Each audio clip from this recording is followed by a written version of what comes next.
Oi, pessoal, bem-vindos ao Mente Reflexiva, um espaço para você refletir e aprender sobre a psicologia toda semana. Hoje a gente vai falar sobre raiva. Eu adoro falar sobre emoções, eu adoro explicar o que elas são, porque a gente sente, qual é o significado de cada uma, porque eu acho que quando a gente aprende o significado de cada uma, nossa, a gente dá um norte de por que a gente tá sentindo essas coisas, se tá coerente ou não o que a gente tá sentindo, porque algumas vezes a gente fica, nossa, que estranho, né? Tô sentindo isso nessa situação. E algumas vezes tem toda a coerência, porque você entende o porquê dessa emoção, e você entende por que essa emoção tá ali te comunicando o quê, né? Assim, agora não parece estar muito objetivo o que eu tô falando, mas a gente hoje vai falar sobre raiva, que é uma das minhas emoções preferidas. Assim, muitas pessoas que me conhecem, assim, falam que eu tenho meio cara de bravinha, então eu associo muito isso à minha demonstração de raiva. Tem outros 500, né, que vão adentrar esse fato, mas eu acho que a raiva é uma emoção que eu expresso. E até sendo mulher, isso vai ter alguns tabus. Então hoje a gente vai falar um pouco sobre alguns tabus sobre a raiva e até para o que é essa emoção que a gente precisa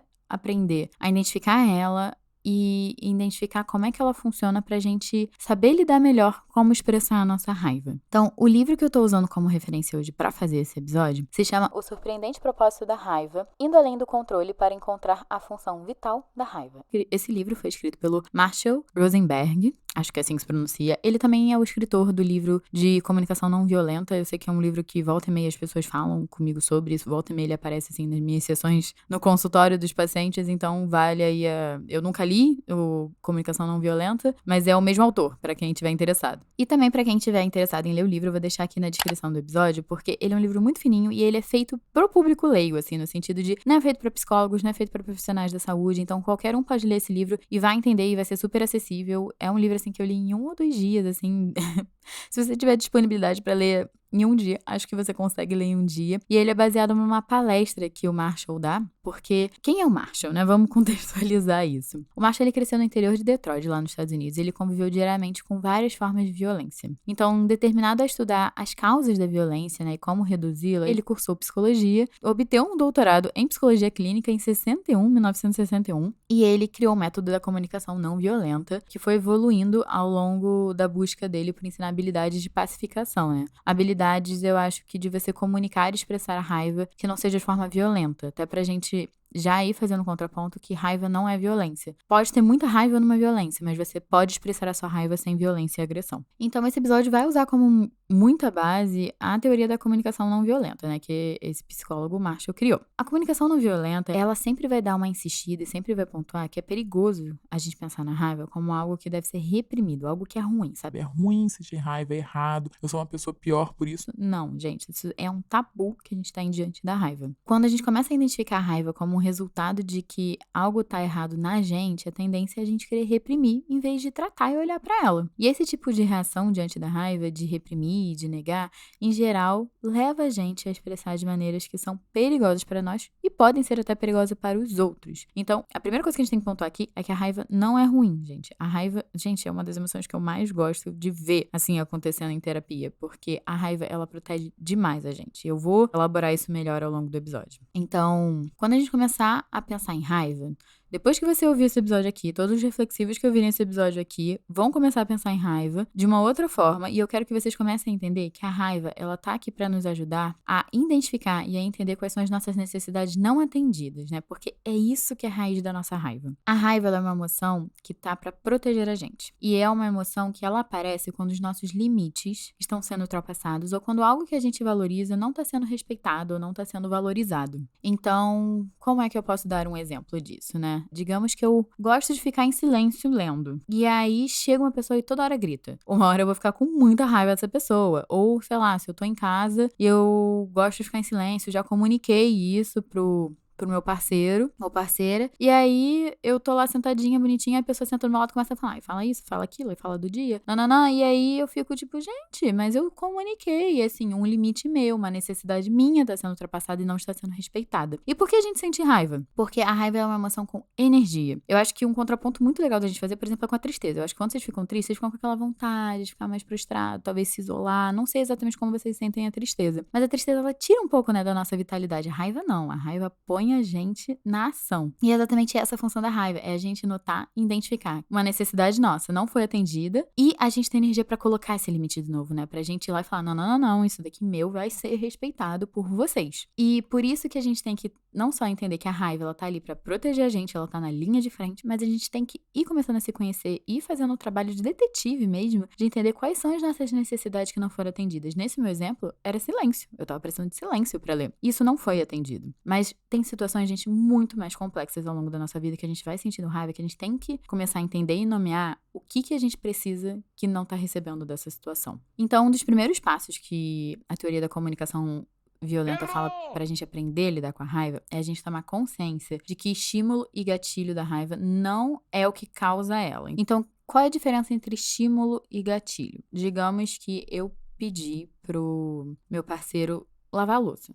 E aí eu chego em casa e vejo que a louça não tá lavada. Qual é o gatilho, né? Esse aí foi o estímulo, é o que tá acontecendo. Qual é o gatilho? Nossa, eu vim de um lar onde eu nunca sou ouvida, eu sempre peço as coisas, ninguém faz, ninguém cuida de mim, eu sempre me sinto desamparada. Isso me dá um gatilho. E aí, o que essa situação tá simbolizando pra mim? Que mais uma vez as pessoas não me ouvem, mais uma vez eu tenho que pedir mais uma vez para as pessoas me ouvirem, ou as pessoas não ligam pra mim. E aí a gente vai você consegue ver que nesse exemplo que eu tô começando a citar, vai muito mais pra além da louça que não foi lavada. Eu começo a trazer várias coisas que eu já me senti antes, várias sensações de como eu acho que as pessoas vão me tratar, expectativas, né? Porque se eu tenho expectativa que ninguém ouve o que eu falo, e aí eu tenho um estímulo, né? Uma situação que mostra que não ouviram o que eu falo, gente, eu vou ficar com muito mais raiva, muito mais fácil, porque eu já tenho um copo já enchido disso, já tô de saco cheio disso há muito mais tempo. Então a gente separar a situação em si, muitas vezes ela ganha uma alavanca, né? Ela ganha uma proporção porque tem mais coisa guardada nossa ali, que são as nossas necessidades não atendidas. Talvez nessa situação de que eu vejo que meu parceiro não lavou a louça, era uma necessidade de cuidado minha, de eu me sentir cuidada, que eu não estava sendo atendida, de eu me sentir escutada, que não estava sendo atendida. Vocês estão conseguindo ver esses contrapontos da gente entender que o que tem por trás da raiva é muito mais complexo que só a raiva? Em outras palavras, assim, a gente não fica com raiva simplesmente por causa de algo que o outro tenha feito. Alguma coisa dentro da gente reage àquilo que os outros fizeram. E essa é a verdadeira causa da raiva.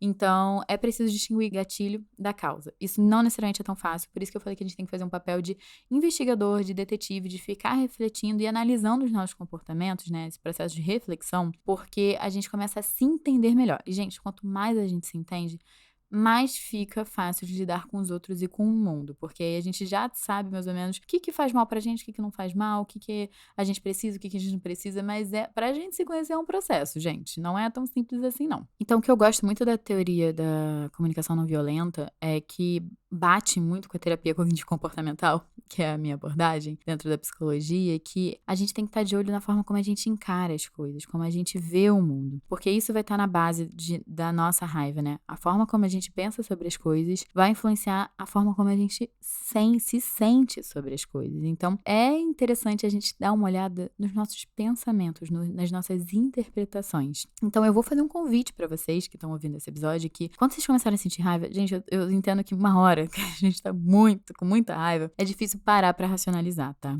Se você não conseguir fazer na hora, tá tudo bem. Se você só conseguir fazer depois, eu ainda acho que é um exercício válido de você parar e escutar os seus pensamentos. O que tá vindo na sua cabeça? Ai, não acredito, que sem noção dessa pessoa. Ou, ai, quem essa pessoa pensa que é? Ou, não, aqui não se cria, aqui não vai poder fazer isso. Gente, esses pensamentos já começam a dar informações muito importantes pra gente sobre o que a gente tá pensando sobre a situação. E aí, de tabela, a gente entender o que é que nosso tá sendo desrespeitado, né? E aqui eu não tô dizendo de forma nenhuma que você tá errado de pensar, de qualquer forma que você tá pensando, tá? Todos os seus pensamentos aqui são válidos, mas eu quero que você tenha consciência que esses pensamentos acontecem. E a gente chama dentro da terapia cognitivo-comportamental de pensamentos automáticos. Então a gente piscou, tá, você já tá pensando, tá todo mundo pensando alguma coisa sobre o que tá acontecendo o tempo inteiro a gente julga, o tempo inteiro a gente interpreta. Esse negócio, não pensa em nada, não, tá pensando, só não tá tendo noção que tá pensando. Então é muito importante a gente estar consciente das interpretações que a gente faz do mundo, porque elas vão orientar influenciar muito as nossas escolhas, as nossas emoções, a forma que a gente trata os outros. Então, a nossa cabeça, ela tá sempre trabalhando, assim. Tem uma pesquisa que fala que a gente tem, eu não lembro agora a quantidade de milhares de pensamentos que a gente tem por dia. E a gente só toma consciência de uma parte deles. Então, sempre no fundo da nossa cabeça vai estar uma musiquinha de pensamentos e alguns a gente vai tomar consciência e outros não. Então, o máximo que a gente conseguir tomar consciência desses pensamentos é melhor. E, gente, agora eu quero trazer uma emoção também que é muito importante quando a gente fala sobre raiva, que é a culpa. Muitas vezes, quando a gente tá com raiva, a gente quer fazer com que as pessoas se sintam culpadas. E por quê? Vamos agora também entender o que é a culpa. A culpa é quando a gente se sente inadequado pelo nosso comportamento. E aí a gente vai sentir a culpa pra dar uma ajeitadinha, pra dar uma reformulada, pra dar uma ajeitada no que a gente tá fazendo de errado. E por que a culpa existe, né? Porque nós, seres humanos, somos uma espécie social. A gente precisa andar em bando pra sobreviver. Então, nós sempre vamos ter comportamentos pró-sociais, né? Em busca de estar convivendo em sociedade da melhor forma possível. Então, a culpa é exatamente pra, se alguém do bando, né, tá agindo de uma forma que possa prejudicar o bando, a pessoa se sinta culpada e ela começa a agir de uma forma que não vai prejudicar a sobrevivência. Só que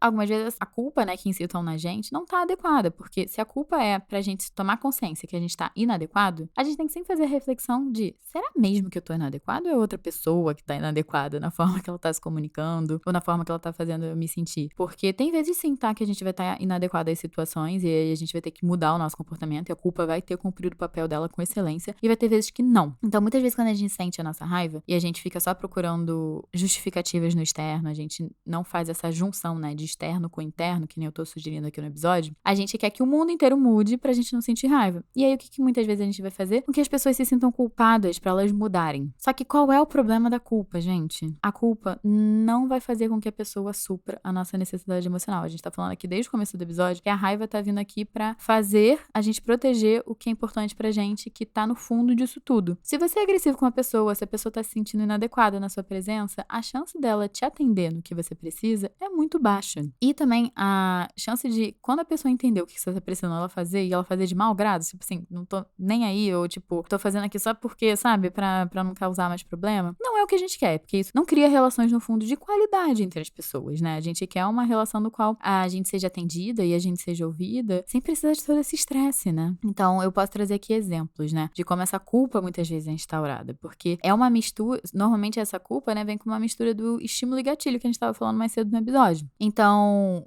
um pai ou uma mãe que gosta de culpar o filho pode normalmente dizer: ah, me dói muito quando você não arruma o seu quarto. Ou, sei lá, um marido que fala: ah, fico com raiva quando você sai todas as noites da semana. Nesses dois exemplos, assim, você consegue ver que a pessoa tá misturando o que causa com o que ela sente. Porque, digamos, né, que esse marido fica com raiva da esposa quando ela sai todas as noites da semana. Será que ele tá se sentindo carente? Será que ele tá sentindo falta dela? Será que ele gostaria mais da presença dela? E aí, quando fica com raiva, a culpa é da pessoa que sai muito. Em vez de olhar pra essa raiva e falar: poxa, no fundo dessa raiva tem uma saudade, tem um medo de estar sendo abandonado, talvez. Tem uma necessidade de carinho que não tá sendo atendida. Será que eu não posso comunicar do tipo: Olha, você tá saindo todos os dias da semana, eu tenho ficado com saudade de você, ou eu tô sentindo falta de você. Você teria como ficar mais dias da semana aqui comigo? gente, a necessidade emocional vai ser muito mais facilmente atendida comunicando dessa forma do que você jogando em cima do outro. E aí entra a inteligência emocional de reconhecer que eu tô com raiva. O que eu quero da outra pessoa e como é que eu posso comunicar pra eu conseguir isso e parar de sentir raiva. Não culpar o outro e fazer com que o outro se sinta mal porque tá me fazendo sentir mal, sabe? É meio do tipo, eu tô desconfortável, não sei lidar com o meu desconforto, vou jogar pro outro e aí fica esse caos dentro da relação. Só que tudo que eu tô falando aqui no episódio da gente saber quais são as nossas necessidades pra comunicar melhor a nossa raiva é meio complicado, né? Porque muito provavelmente vocês devem estar: Ana, tá, e aí? Mas como é que eu vou descobrir o que tem por trás da minha raiva? Com tanta facilidade assim,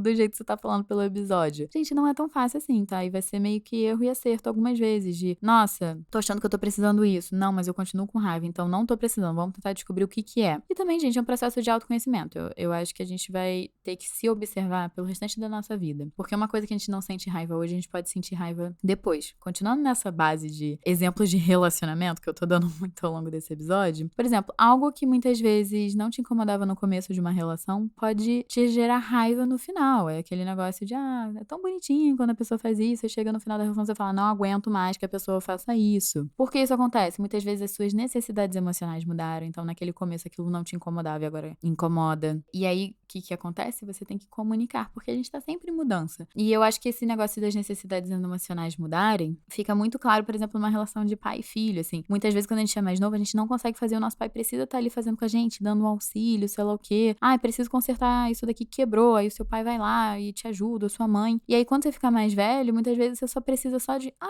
ligar pro seu pai, olha, ou pra sua mãe. Qual é a peça mesmo que a gente usava pra consertar aquilo ali? E eles te falam. Vocês conseguem ver que são ajudas diferentes? É no sentido de antes o filho precisava de de fazer junto pra consertar um brinquedo, uma peça, alguma coisa assim. E depois você precisa de uma orientação. Mas se o pai chegar lá e falar, não, deixa que eu faço por você, talvez gere atrito, porque não é a necessidade do filho mais.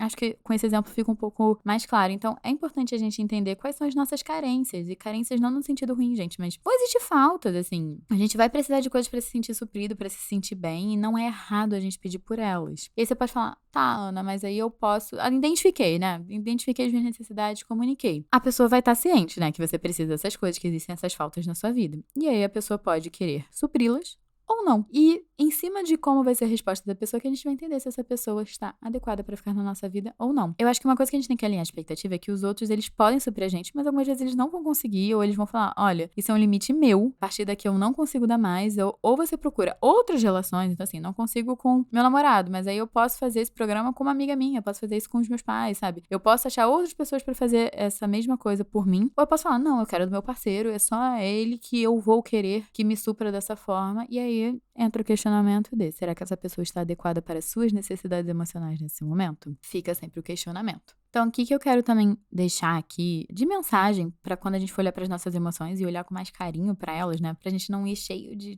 tabus e amarras de que é certo ou errado sentir alguma coisa, é que a função básica dos nossos sentimentos, das nossas emoções, é prestar serviço pras nossas necessidades, do que a gente precisa dos outros. Até porque a palavra emoção, na sua raiz etimológica, significa mover pra fora. Gente, eu achei muito legal saber disso, assim, que a emoção é tirar de dentro e mover pra fora, ou seja, algo que tá me incomodando, algo que falta aqui dentro, eu tenho que comunicar pra fora, eu tenho que botar pra fora. E aí entra como a gente vai comunicar. E por isso que as nossas emoções, elas não nos mobilizam tanto pra gente buscar o que a gente precisa. Então, entra um pouco de você também ouvir um pouco sua raiva. Sua raiva dá vontade de fazer o quê? Falar o quê? Porque isso vai começar a te dar uma orientação do que você tá precisando das outras pessoas. E aí, quando você entende o que você precisa, você pode comunicar de uma forma mais efetiva. Porque ser agressivo com as pessoas, gritar ou gerar culpa, gente, a chance de você ser suprido no final do dia diminui e muito. Então, até pra dar uma dica pra vocês, né? Porque ainda tá meio complicado pra mim de entender o que a raiva esconde por trás. Eu vou dar aqui outras emoções de presente pra vocês, pra começar a ajudar nessa nomeação, que podem vir por trás da raiva. Então, muitas vezes a raiva ela pode esconder uma tristeza. Ela pode esconder uma mágoa que você ficou com de alguém. Ou um medo, assim, nossa, eu tô morrendo de medo de fazer alguma coisa. Não, mas fulano tá completamente fora da caixinha de me fazer isso. Mas na verdade você tá com medo de fazer por conta própria. Pode lhe dar uma frustração, que é, nossa, eu tinha uma expectativa de fazer um negócio, ou que isso fosse acontecer de uma forma, e fulano não fez dessa forma, eu tô com muita raiva dele. É uma frustração nossa.